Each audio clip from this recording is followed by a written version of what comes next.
When I'm in that cage, bro, don't touch me, don't talk to me. People don't know Kobe talk a lot of trash, bro. Yeah. He was savage at this. Sometimes he would say things and we kind of look at him crazy, and he meant exactly what he said. Take your ass out there and shoot some jump shots with your broke ass jump shot mode. Fourth quarter starts, and Kobe said, "You had a great game." They called a timeout. He walked past and said, you know y'all left me too much time, right? Yeah, after that, I'm like, everything that I've heard about Kobe Bryant is all true. People think those stories are like not real. Like those stories are real. Playing against Kobe, man. Kobe used to talk trash, but it's hard to kind of go back and forth with him, not only because he shoot a lot, but he making the motherfuckers. He's a bad And you don't get that many attempts. No, not even close. So I finally got a post up on him. You know what I mean? I got the ball on the post. I'm backing him down. You know, I'm looking at him like, little nigga. And I'm finna, you know, that's how I'm looking at him. Hit him with the shoulder. I turn around to shoot it. He just hit my whole arm. The referee's right there. Don't call nothing. Wow! Whole arm off, right? The referee, I'm on the baseline. The referee right there. So I turn and look at the referee. Kobe takes off with the ball. I'm like, what the f? You take the ball, haul up court, right? So you know me, I'm always arguing with the ref. So I'm talking to the referee, arguing with him. As I'm talking to the ref, Kobe is saying something to me, like, you better pay attention. Like, you know what I'm saying? All that.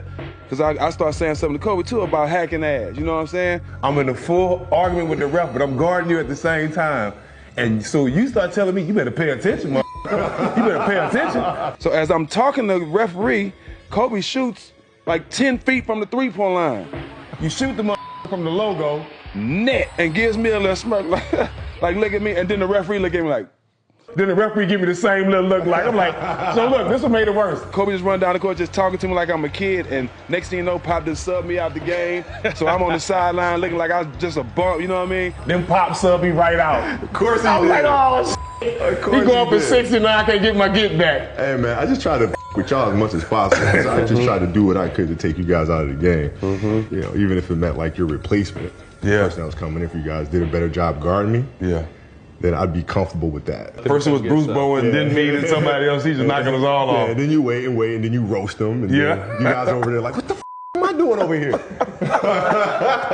Our was a little bit of back and forth talking that situation in Orlando with the ball fake, but it was more the grabbing, the elbowing. I caught a tip dunk that he tried to block the white shot, and he left me open, and I went and tip junked, and I was coming off the rim. A fucker tried to elbow me on my nuts, so it just came to a point, like you said, where he fouled you right in front of the refs, and the refs act like they motherfucking Ray Charles at the time. Like, you know you fucking saw that. Exactly. Right? Everything. I caught a dunk tip, he elbowed me. I'm just like, what the f? And I'm the one getting fouled. I'm the one getting teased. So he tries to mentally f you too, because physically, you know, there's not much you can do with him. But he tries to get that mental battle too, whether it's talking elbowing you, pump faking you 18 times, and then you jump and he barely slides against you and the ref calls a foul. So it came to a point in Orlando where I might have to fight this dude. You know what I mean? Like basketball, everything.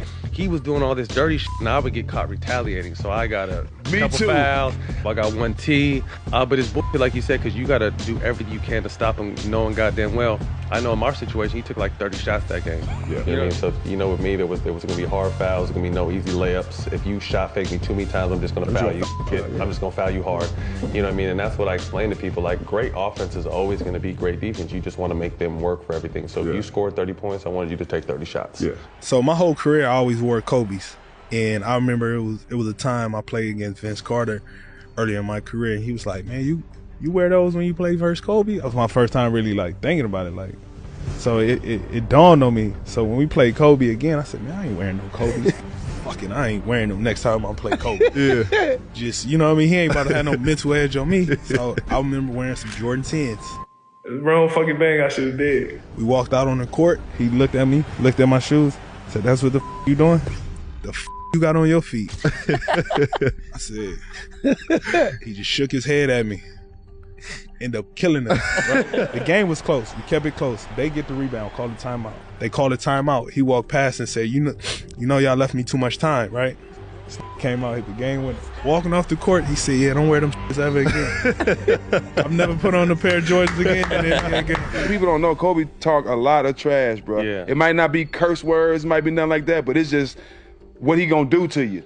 And he'll tell you before he do it. And he'll still do it. He'll still do it. I never told the story. We was in Charlotte and we was in the huddle and he was like, the game was tied. It was only like 4 seconds, 3 seconds on the shot clock. Rudy T is like drawing up all type of shit on the board and he swiped it off again. Whoever our coach was at the time, he was drawing up the play. Kobe just like wiped the board real quick. He was like, hey, that, just give me the ball right here.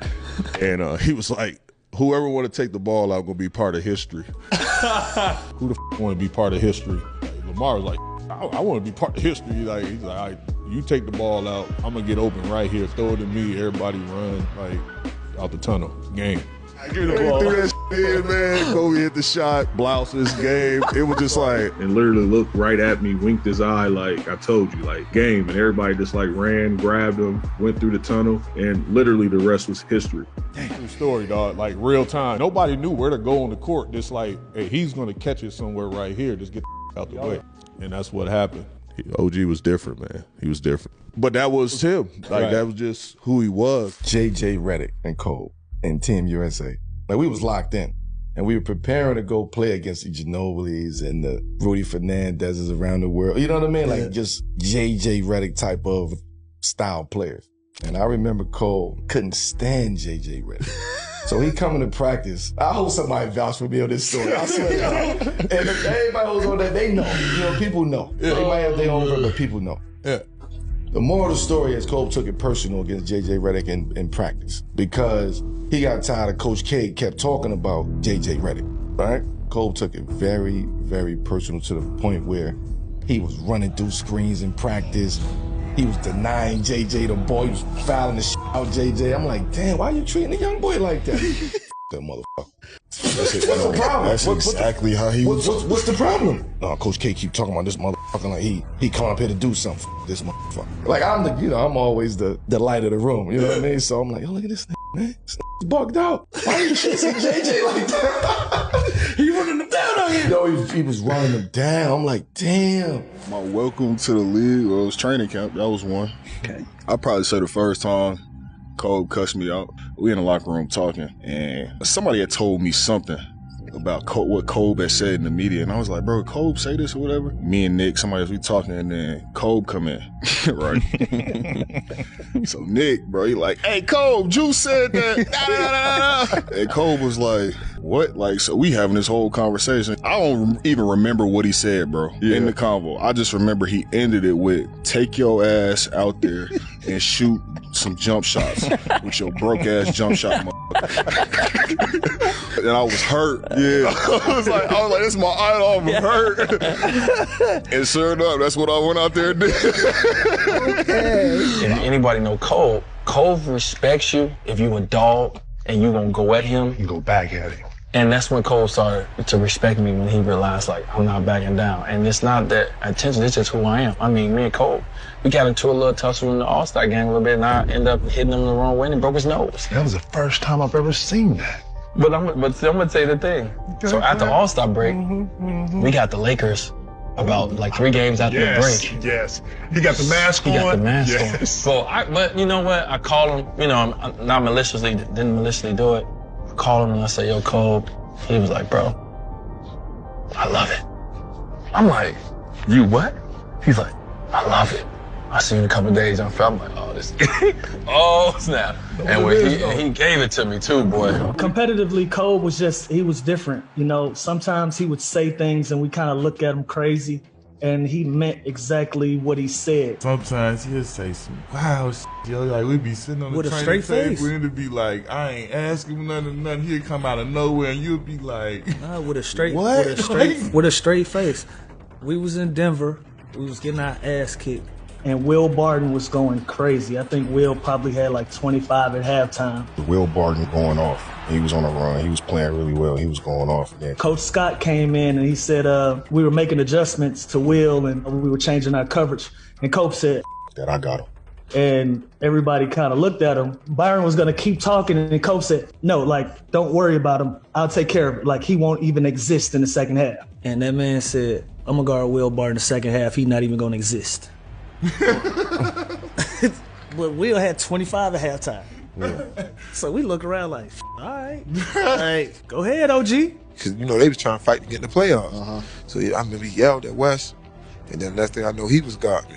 Oh, it was like, man, it's on. That's how I was. I had just played well. I just hit my first shot. So you I'm going up against, you know, who I think the greatest player of all time. And we're thinking to ourselves, like, this dude is cooking. Like, nobody's going to stop him at this point. You know, he already has 25 and a half. His confidence is sky high. And he just started guarding me at the free throw line. I got the ball at the three-point line.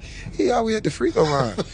And I told him, I've been good my whole life. I've been the bad my whole life. I never had nobody guard me like that. So it messed me up psychologically. I'm like, what's going on? I don't know what to do. Somebody, I don't know if I should pass. I don't know if I should shoot. I'm like, should I try to drive? I'm like, why is he giving me so much space? I'm just holding the ball. And man, it got to my head. Then again. 2 points after that. And he guarded him. Then shut him down. Hey, fucking scored the whole second half, and Will nice. Then scored the whole second half. Kobe went out and guarded him that second half, and Will Barton had 2 points the second half. And when he put his mind to something, he meant it. He was going to get it done one way or another. He got into my head. I'm hitting the crowd, shoot. And now I'm so nervous about shooting the ball. I'm so messed up. I really don't want to shoot it. Now I shoot it. That thing ain't going in. Did Kobe say anything to you guys during that second half when he was locking up? No, he was locked in. It was like, it's Kobe Bryant, so it's not like a I told you so thing. You know, I think one of Kobe's biggest competitors was himself. You know, I don't really think that he looked at other guys when he's inside of the lines, when he's playing and thinking that I'm in competition with this guy. I always felt like, you know, no matter what, he felt like he had a chance to win the basketball game or accomplish whatever he put his mind to inside the line. So I guarded Kobe in the Garden. I can't remember how much he had, but I knew I had multiple steals against him, to where in the game, in my head, all I'm thinking of is when I have this conversation with my brother after the game, how I'm going to tell him how I stole a ball from Kobe, how I stripped Kobe before he was going to take a shot, how I drove by Kobe and got a dunk. Like, I'm thinking about all these things in my head, and I'm like, so geek. Fourth quarter starts, and Kobe said, you had a great game. But I'm looking like, bro. There's still another quarter. I swear I looked at the clock like, it's 12 minutes. What you talking about? Like, what was that? You know what I'm saying? Like, you ain't said nothing the whole game. I've been talking shit. I done stole the ball. I'm hyped as hell. It's Kobe Bryant. He ain't said not one word to me. The man come down. You remember he came shot fake, threw it off the glass, caught it, threw it to the corner. I'm like, bro, what you on? Like, bro, you been regular all game. He started hitting me, 2 dribble, pass it, get it back. But everything he did was sharp. Shot, get to the spot, shot fake, spin, pivot over here, spin back on the foot, drop it off the glass. I'm like, bro, what's going on? Then he pulled up from like 35 feet on some Steph Curry. Before Steph was doing that, he pulled up and laced it. I'm like, they called a timeout. Dan Tony looking at me. I'm like, bro, I ain't. Like that chop move where I'm thinking this dribble, and chop, and now I'm trying to get you to pick your dribble up. Kobe always had a live dribble, and then he started realizing that I was counting his dribbles. So, yeah. Nah, bro, I guarded the first 2 moves. He ain't supposed to have a third counter like that. I thought that was a travel. His feet shouldn't even be able to move. Like, that was great footwork, Coach. I just can't do it. Coach, bravo. You can't even sit me down for this. Like, this was great defense, and I'm thinking in my head, damn, that whole like good game I thought I was having is just gone. I've never seen nothing like it. I knew for sure Rick Fox, my teammates, they all thought I was absolutely crazy the day me and Shaq got in a fist fight. I think I can remember the first time we had our first fight, and you looked and said, okay, this is crazy. I did say that. Yeah, you did. Crazy. You did. Anyway, we were playing a pickup game. We was doing a lockout season, Southwest College, playing a pickup game. We're on opposite teams. Right. And trash talking. Yes. And you kept saying, yeah, take that little I'm like, I'm looking around. Oh, me. Yes. Right? And I said, oh, hold on, ain't gonna be too many more of those little, you know. Yeah, I remember that. And what'd you say? Well, what you gonna do about it? Well, what you gonna do about it? And then that's, the next thing I knew, I saw a big hand coming this way. And I remember going this way. And I remember throwing some lollipop. Golden Polynese came and caught, and then they all just kind of broke us apart, broke us up. That day was a big turning point for him because it was like, you know, he's generally used to talking trash and saying what he wants and nobody really stepping up and challenging him on that. And when he saw me challenge him on that, he was like, this kid's crazy. All right, I can win with that. And then from that moment on, I knew we spoke the same language. It doesn't matter if we had disagreements this and the other, our drive to win, like we have to win. There's no other option. I kind of perpetuated it out of the locker room because one thing I understood was marketing. So, yeah, I don't like him. He don't like me, and everybody talked about us. Kind of went too far to where people kind of believed it. But if you believed it, if we believed it, you think we went 3 out of 4? If it was real, you think that when we won our first championship, 30,000 people in the arena, one guy runs and jumps in my arm?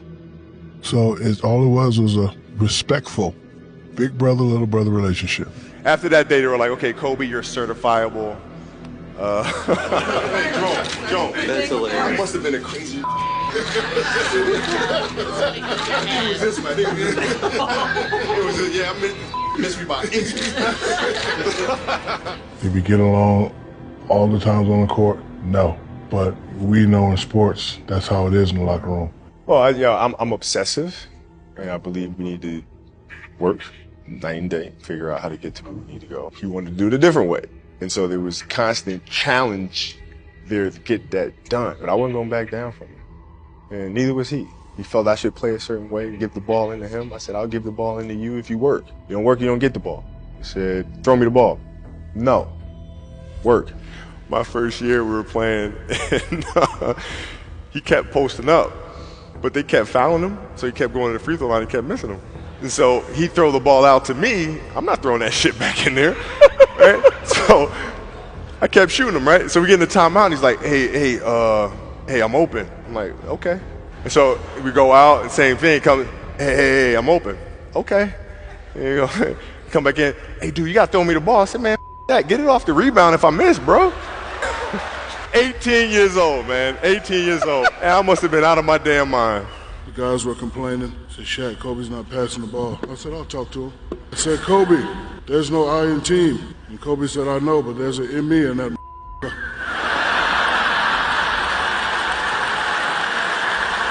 So I went back and told Rick and Big Shot Bob, I said, just get the rebound. He's not passing. We were in Vegas, and Coach drew up a play for him at the top of the key to go ISO one-on-one. As they're leaving the huddle, he's telling everybody, I'm about to dunk on this fool. I'm about to dunk on this fool. Basically a one-on-one situation. Everybody was watching those two, and we didn't know what he was going to do. And when he finished the play, which was dunking the ball through the basket. Here we got a dribble drive, change of direction by Bryant. Slam dunk. I don't think our reactions was because of the dunk. Our reaction was because he said he was about to do that dunk. And that's why we was just like, oh my God, we cannot believe he just said what he was going to do and he did it. And it was spectacular at the same time. Not trying to dunk it and the ball going in the stands. He really finished the play, and that let everybody know that here's a guy who's going to be special in this league for a long time to come. It was one of the craziest things because, you know, you guys say stuff all the time. But to hear from a rookie who never really played NBA games said, I'm about to dunk on this fool. That was one of the special moments of Kobe, and like you knew he was going to take off from there. You just knew it.